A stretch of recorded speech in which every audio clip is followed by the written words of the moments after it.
বাংলাদেশের চট্টগ্রাম জেলার সীতাকুণ্ড উপজেলার কুমিরায় অবস্থিত হাম্মাদিয়ার মসজিদ একটি প্রাচীন স্থাপত্য নিদর্শন।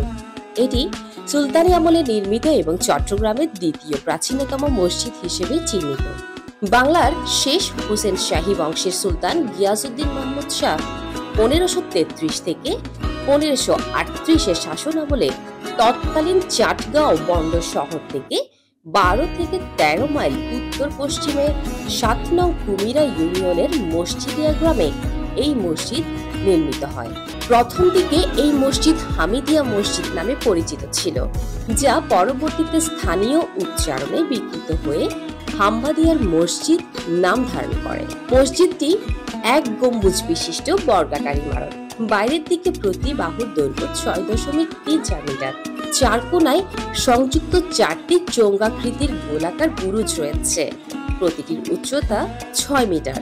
হাম্মাদিয়ার মসজিদ সুলতানি যুগের স্থাপত্য ও ঐতিহাসিক নিদর্শন হিসেবে বাংলাদেশের অন্যতম গুরুত্বপূর্ণ প্রত্নতাত্ত্বিক সম্পদ। মসজিদটির স্থাপত্য শৈলী এবং ইতিহাস সুলতানি আমলের নির্মাণ শিল্পের অনন্য উদাহরণ বহন করে, যা এখনো দর্শনার্থীদের আকর্ষণ করে।